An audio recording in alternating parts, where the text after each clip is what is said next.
El artículo 19 de la Constitución nos habla de la vinculación a proceso, que es justamente donde se separa la investigación inicial de la investigación complementaria. Aquí hay un espacio que, que se llama audiencia inicial. Esta audiencia inicial es también una de las grandes audiencias que nos refleja no solamente el principio de publicidad, sino el principio de concentración y el principio de continuidad. Y ahorita vamos a ver justamente por qué.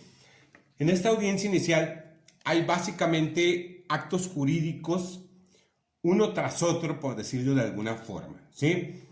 Si la persona fue detenida en flagrancia, el primer acto jurídico que debe de hacer el juez de control es verificar que la flagrancia haya sido legal. Es decir, vamos a calificar la legal detención de la persona. Esta legal detención no sucede cuando se giró una orden de aprehensión y la persona es presentada a la audiencia inicial por una orden de aprehensión. Eso es motivo de una audiencia. Esa audiencia es privada, solamente acude el Ministerio Público a pedir la orden de aprehensión. Entonces, cuando hay una orden de aprehensión, no hay calificación legal de esa detención. Ese es el primer acto. Pensemos, detuvieron a una persona en flagrancia, lo encontraron con las manos en la masa, lo encontraron en el momento, entonces es una detención en flagrancia, lo llevan ante el Ministerio Público y dentro de las 48 horas se lo pone a disposición del juez. El juez verifica que efectivamente la detención haya sido legal. El Ministerio Público va a argumentar cómo fue la detención y va obviamente a defender que fue legal la detención. Incluso dentro de esas 48 horas el Ministerio Público tiene que hacer un acuerdo donde ratifique que la detención fue legal y además decreta algo que se llama retención, ¿sí? Por ese plazo máximo de las 48 horas. Entonces, la defensa obviamente puede alegar que la detención no estuvo bien hecha, que violentó derechos humanos, que a lo mejor se introdujeron a un domicilio para hacer la detención cuando no estaba permitido. En fin, los supuestos de la flagrancia los explicaremos en otro momento. Pero bueno, entonces el juez va a decretar primero si la detención fue legal o no fue legal. Si no fue legal, ahí se acaba la audiencia inicial. Le dicen al muchacho, le dicen a la muchacha que haya sido detenida, mi chavo, que le vaya bien. Como a usted lo detuvieron ilegalmente, no podemos dar el siguiente paso. Y entonces ahí se acaba la audiencia y ya entonces el Ministerio Público tendrá que solicitar en otro momento que manden citar al imputado o la imputada para la audiencia inicial. Si fue calificada de legal la detención, ¡pum!, palomita, número 1. ¿Qué sigue después de haber calificado de legal la detención? Pues viene algo que se llama imputación. Imputación. ¿Qué significa o qué es la imputación? Pues que el Ministerio Público le diga de manera directa cuáles son los hechos por los cuales se le detuvo, cuáles son los hechos por los cuales están ante el juez de control en esta audiencia inicial. Y respecto de la imputación, una vez que lo haya hecho saber el Ministerio Público, la defensa tiene la posibilidad de solicitar aclaraciones, nada más. Si no se solicitan aclaraciones, entonces ya está el siguiente acto, imputación. Después de esto, ¿qué sigue? En esta audiencia inicial viene la solicitud de vinculación a proceso. Esta vinculación a proceso es una mexicanada, no existía en nuestro sistema anterior, tampoco existe en otros sistemas penales acusatorios, eso lo hicimos en México, ¿sí? Muchos dicen que se parece o es una figura similar al auto de formal prisión, pero no es así.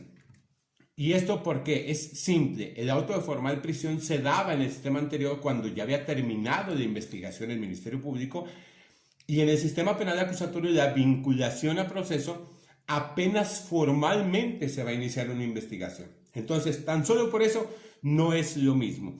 ¿Qué pasa en esta vinculación a proceso? Bueno, pues el Ministerio Público tiene que hacerle saber también al imputado o a la imputada, aparte de esos hechos, ahora los datos de prueba con los que cuenta. Es decir, hay una entrevista, hay una denuncia, hay un peritaje, hay una información que se obtuvo de unas cámaras de seguridad, etcétera, etcétera, y le sustenta al juez por qué entonces se debe de iniciar una investigación y debe de quedar esa persona sujeto o vinculado a proceso, ¿sí?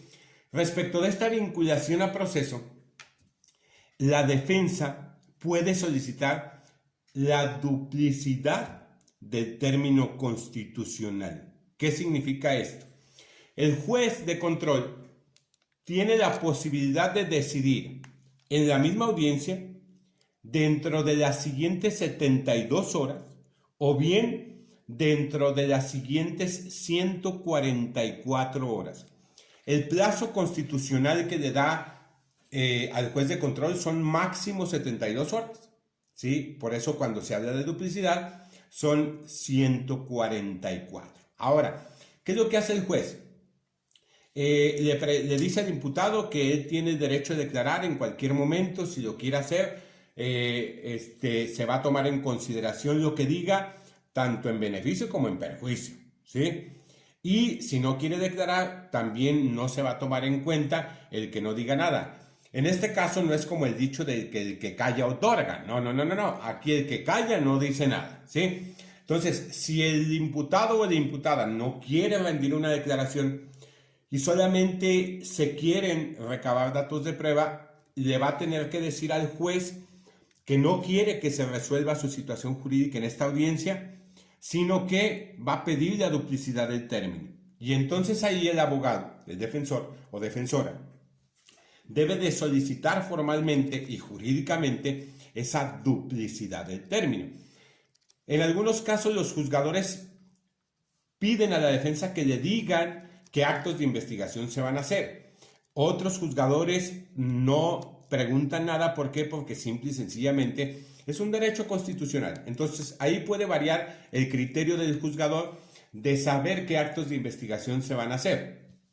Si la defensa requiere el auxilio del Ministerio Público, pues puede solicitar el auxilio del Ministerio Público ahí mismo en la audiencia para citar a un elemento de policía ministerial, de policía municipal, a un perito, a una de las víctimas para hacer ampliación de entrevista, y también puede hacer sus actos de investigación por separado.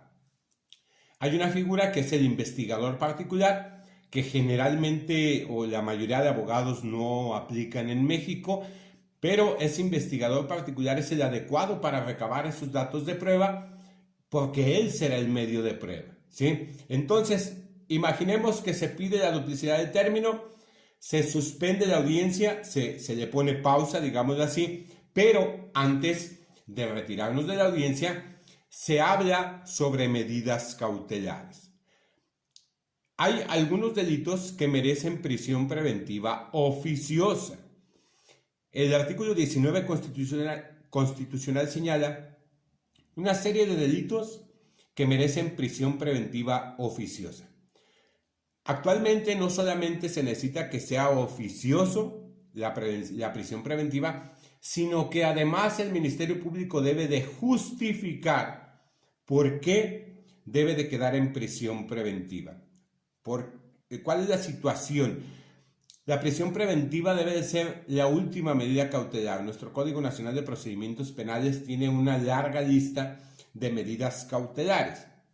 Entonces, puede ser prisión preventiva siempre y cuando esté justificada, y ahí hay que poner mucha atención porque obviamente se va a afectar, en su caso, al cliente de la defensa, ¿no? Si queda en prisión preventiva. ¿Se puede aplicar alguna otra medida cautelar de las que vienen en ese catálogo? Y entonces nos vamos al plazo de 144 horas. Antes de esos 144, el juez va a tener que determinar Ahorita estamos en la audiencia, pedimos la duplicidad del término constitucional, se establece a lo mejor que no va a haber ninguna medida cautelar porque no es un delito tan gravoso, nos retiramos. Se hacen los actos de investigación y regresamos antes de estas 144 horas, ¿sí? Y entonces ahora la defensa le expone al juez para contrarrestar los datos de prueba de la fiscalía, le hace saber al juez qué datos de prueba se recabaron, ¿sí?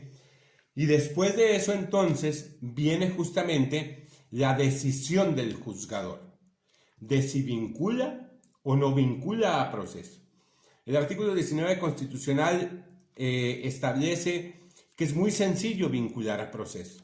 Mientras haya datos de que efectivamente se cometió un hecho que puede ser delito y exista la posibilidad de que el imputado o la imputada participó en ese delito o cometió ese delito, suficiente para vincular a proceso, ¿sí?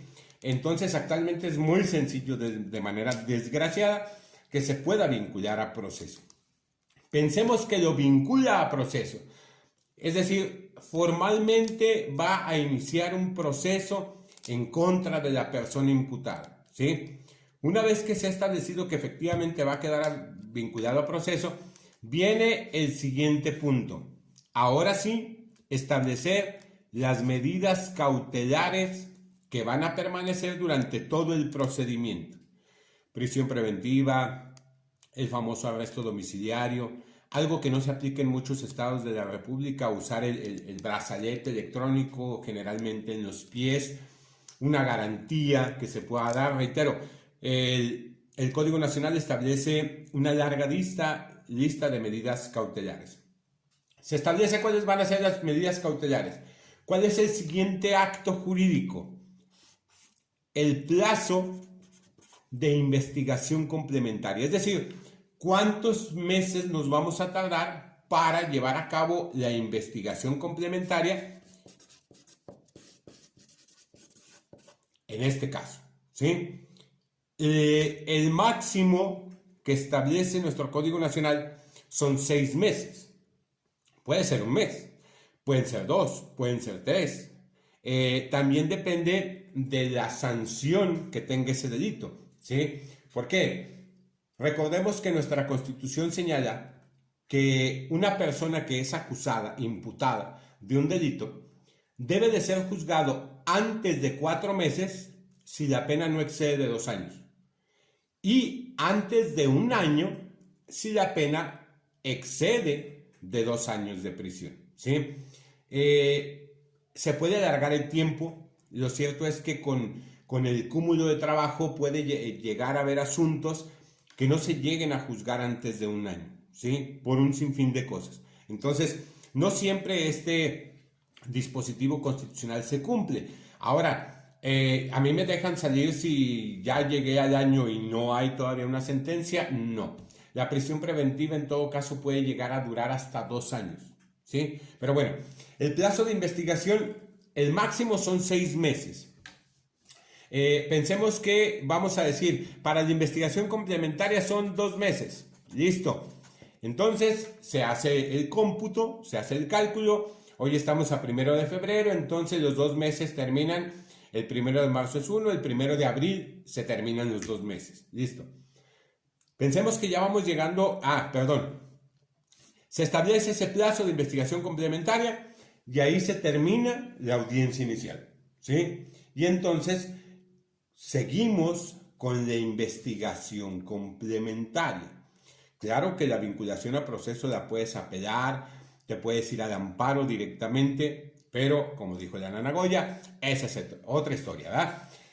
Ya que quedó vinculado a proceso, ya que se establecieron las medidas cautelares, ya que se estableció el plazo de investigación, vamos a la investigación complementaria. Reiteramos, el plazo máximo son 6 meses. Pensemos que establecieron 2 meses y el Ministerio Público dice, no alcancé con esos 2 meses.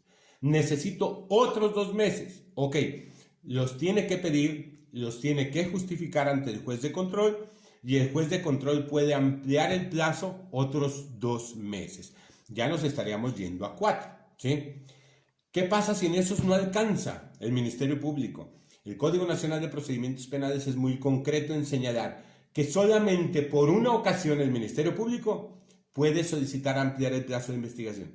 Entonces, ya no cabría. ¿Cuál es la puerta que tiene? Pues fácil, que lo pide el asesor jurídico, ¿sí?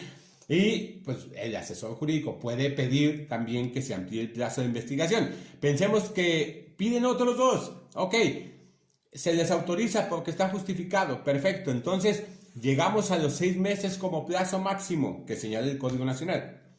¿Puede volver a pedir el Ministerio Público? No. ¿Puede volver a pedir la ampliación del plazo del asesor jurídico? Tampoco. ¿El defensor puede pedir ampliar más de esos 6 meses? El defensor sí. El defensor o el imputado son los únicos que pueden pedir un plazo mayor a los 6 meses porque es un derecho que se le otorga al imputado. Imagínense que al 5.º mes quiere cambiar de defensor el imputado o la imputada, pues esos nuevos defensores van a tener muy poquito para poder investigar. Entonces se puede ampliar, únicamente nos podemos exceder de los 6 meses a solicitud del imputado o de la defensa. Y una vez que se termina el plazo de investigación, se cierra la investigación complementaria y llegamos a la etapa intermedia.